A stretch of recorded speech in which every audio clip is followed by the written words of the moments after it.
Double nationalité, Marlène Mvutu crucifie Samuel Eto'o. Abonnez-vous en activant la cloche de notification pour recevoir la primeur de nos futures publications. La candidature de Samuel Eto'o à la tête de la FECAFOOT est frappée par la loi. Marlène Mvutu soutient la position de la loi. L'intégralité de la réaction de Marlène Mvutu. L'affaire de double nationalité qui secoue la Fédération camerounaise de football, FECAFOOT, et qui plonge la candidature de Samuel Eto'o à la tête de cette instance a été abordée par Marlène Patience Mvutu. L'ancienne candidate à la présidence de la FECAFOOT soutient que le débat sur la double nationalité du futur président de la FECAFOOT est une agitation insensée. Elle estime que la nationalité est un attachement aux valeurs d'un pays et précise qu'avoir deux nationalités, c'est être attaché à deux nations.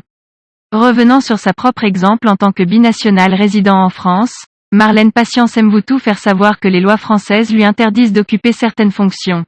Il faut remarquer que la réaction de l'ancienne présidente départementale de la Ligue du DJ à Elobo sonne clairement comme un message à Samuel Eto'o. La rédaction de Cameroun Web vous propose l'intégralité de la sortie de Marlène Mvutu. La dernière fois, je vous disais que j'attendais mon passeport pour quitter le pays. J'ai finalement changé d'avis, quand je me suis rendu compte qu'une procédure administrative, aussi complexe que la délivrance d'un passeport national pouvait se faire en toute transparence, sans corruption, et dans un délai qui bat tous les records dans le monde. Je me dite, c'est ce pays que nous voulons, c'est ça le Cameroun que nous aimons, je me suis remise au travail, malgré les écueils et les embûches. J'ai compris à partir de ce jour, que le Cameroun avait seulement besoin d'hommes et de femmes honnêtes, dynamiques, engagés et patriotes, pour devenir une grande nation. Aujourd'hui, le débat sur la binationalité des citoyens camerounais est le nouveau cheval de bataille de la basse animalière. Certains veulent les avantages des pays occidentaux, en même temps qu'ils jouissent des droits garantis aux citoyens camerounais. Tout en brandissant les passeports étrangers quand il faut faire face aux devoirs en tant que citoyen camerounais. À mon avis, ce débat qui concerne la nationalité du futur président de la FECAFOOT est une agitation insensée, alimentée par ceux qui ont échoué sur le terrain politique.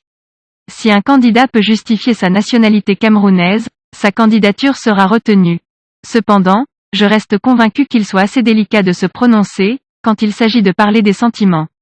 Car, la nationalité est un attachement aux valeurs d'un pays.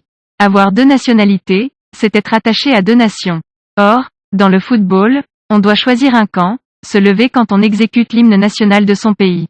Imaginez un match Cameroun-France au cours duquel le président de la FECAFOOT, de nationalité franco-camerounaise, se lèvera deux fois pour exécuter les hymnes nationaux de ces deux pays. On ne peut pas mettre sur la même balance, le fait de jouer pour l'équipe nationale du Cameroun et celui de présider cette institution de souveraineté. Jouer pour une équipe est un métier qui est rémunéré, c'est dire qu'on peut brandir une nationalité de circonstance conformément aux lois de la FIFA. Par contre, le président de la FECAFOOT est un bénévole qui décide de se mettre gratuitement au service de son pays.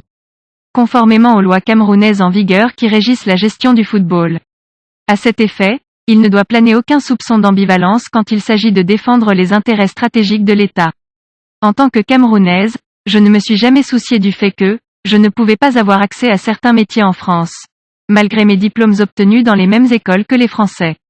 La loi française m'autorise quand même à travailler et à créer des entreprises. Néanmoins, il existe des postes de souveraineté où la nationalité unique est requise de manière tacite. Car dans l'esprit de tous, personne ne peut servir de maître. Alors, entre le cœur et l'argent, chacun doit faire son choix et l'assumer. Veuillez prendre 3 secondes pour liker la vidéo et la partager. N'oubliez pas